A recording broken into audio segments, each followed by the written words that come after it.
আসসালামু আলাইকুম everyone, I hope সবাই অনেক ভালো আছো। তো আজকে আমি চলে আসছি উত্তরার অনেক হাইপড একটা জায়গায়। অনেক দিন ধরে আসবো আসবো করে আর আসাই হয়নি। তো ফাইনালি আজকে চলে আসলাম উত্তরা দিয়াবাড়িতে। দিয়াবাড়ির কায়াকিং পয়েন্টের লোকেশনটা একদমই ইজি। তোমরা যারা যারা আসতে চাও চোখ বন্ধ করে আসতে পারো, কারণ এখানে কোনো ঝামেলা নাই। আমাদের যে মেট্রো রেল স্টেশনটা আছে এটার একদম 74 নাম্বার পিলারের অপোজিটেই এই কায়াকিং পয়েন্টটা। আর আজকে আমি তোমাদেরকে বলে দিব কখন এই কায়াকিং পয়েন্টে যাওয়ার সঠিক সময়। যেহেতু খুবই হাইপড একটা জায়গা, সবসময় ভিড় থাকবে এটাই নর্মাল, কিন্তু আমি আজকে যেই সময়টাতে গেছি এই সময়টাতে একদমই ভিড় ছিল না, খুব ইজিলি সবকিছু হয়ে গেছে। তো বাইক দিয়ে আসার পর চুলে জট লেগে গেছিল, এর জন্য নেমে আগে চুল ঠিক করতেছিলাম। আর এইদিকে তোমাদের ভাইয়া চলে গেছে টিকিট কিনতে। আমার জানা মতে টিকিটের প্রাইস আগে একটু কম ছিল, এখন দাম একদম বাড়িয়ে ফেলছে। এখানে আধা ঘন্টা কায়াকিং এর জন্য হচ্ছে 100 টাকা করে পার পার্সন, আর 1 ঘন্টার জন্য 150 টাকা করে পার পার্সন।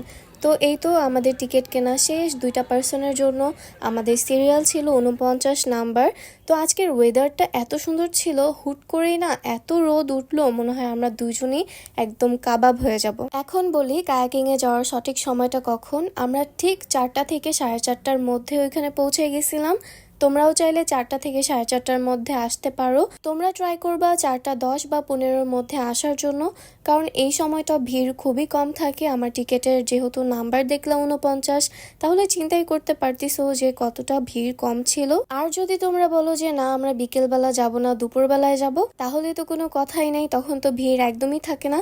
কিন্তু দুপুরে অনেকে যায় না, কারণ তখন অনেক কড়া রোদ থাকে, আর কড়া রোদের মধ্যে বসে কায়াকিং করাটা একটু কষ্টের। যাই হোক, আমাদের সিরিয়াল এসে পড়েছে। আমরা টিকিট কেনার পর মাত্র 15 মিনিট ওয়েট করেছিলাম। তোমরা যদি যাও চাইলে এখানে লাইফ জ্যাকেট নিয়ে নিতে পারো, কিন্তু আমি কোনো লাইফ জ্যাকেট নেই। তোমাদের ভাইয়া কিন্তু লাইফ জ্যাকেট নিয়েছিল, কারণ ও পানি অনেক ভয় পায়। যাই হোক, তো প্রথমে আমি বসে পড়লাম, অ্যান্ড দেন তোমাদের ভাইয়া বসছে। ওই যে দেখো তোমাদের ভাইয়ার হাতে কিন্তু লাইফ জ্যাকেট। আমি যে ভয় পাই না ব্যাপারটা এরকম না। প্রথম আমি অনেক ভয় পাইছিলাম, বাট পরে যখন দেখলাম যে না বসার পর একদমই ইজি, তখন আমি বলছি না আমার কাছে অনেক ভালো লাগতেছে। অ্যান্ড দেন হচ্ছে লোকটা একটা কি বলে এটাকে, বৈঠা বলে তো, এনিওয়েজ লোকটা একটা বৈঠা দেয়, অ্যান্ড দেন আমাদেরকে এমন জোরে ধাক্কা দেয়, আমি তো ভয়ই পেয়ে গেছিলাম, জানলা এটা কি করে। পরে উনি বললো আরে আপা আপনাদেরকে সরাই দিচ্ছি। যাই হোক, দেন হচ্ছে আমরা চলে যাই সামনে।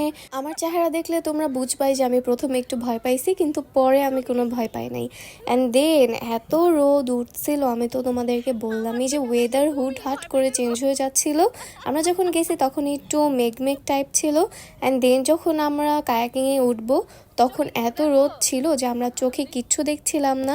যদি দেখার ইচ্ছা হয় তোমার নিঠুর মনে লয়, কালিন্দির ঘাটে আইসো দুপুরের সময়, আমি জল ভরিবার ছল আমি যতই সামনে আগাচ্ছিলাম ততই আমার কাছে এত ভালো লাগতেছিল, মনে হয়েছে যে আমি আধা ঘন্টা না, আমাকে যদি সারা দিন এখানে থাকতে বলে সারা দিনই থাকতে পারবো। ঠিক অবস্থা, এখনো 10 মিনিটও হয় নাই, তোমাদের ভাইয়া বলে আধা ঘন্টা হয়ে গেছে, তাড়াতাড়ি চলো আমরা ঘুরাই ফেলি। এত ভয় পায়, আমি তো ভয় পেতেছি না। তোমাদের ভাইয়ার অবস্থা তো দেখলাই, আসলে পানি ভয় পাইলে এরকম একটু একটু হয়। মানে তোমাদের ভাইয়া একদম 5 মিনিট পরই বলতেছিল চলো চলে যাই পুতুল, আর এখানে থাকার কোনো দরকার নাই। অ্যান্ড দেন এইসব কথা বলতে বলতে তোমাদের ভাইয়া একদম জঙ্গলের মধ্যে বোট নিয়ে গেছিল।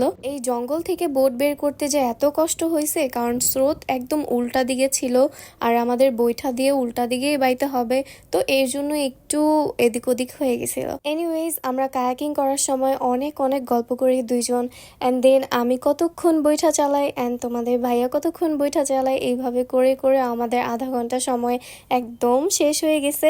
মানে আমি একদম আধা ঘন্টার একটু বেশিও যাই নাই, কারণ আমার একদম ইচ্ছা ছিল যে পুরাটা সময় থাকবো, আর এই বৈঠা চালানোর সময় আমার জামা অনেকটাই ভিজে যায়। যাই হোক, আধা ঘন্টা সময় শেষ, এখন আমরা চলে যাচ্ছি নামার জায়গায়। আর নামার পর আমরা দুজনকে চিনতে পারতেছিলাম না, এত রোদ ছিল, মানে দুইজনই একদম কালো হয়ে সানবার্ন হয়ে একদম অবস্থা খারাপ হয়ে গেছিল। তো তোমাদের ভাইয়া আগে আগে উঠে যাচ্ছে, এরপর হচ্ছে আমাকে ধরে উঠাবে।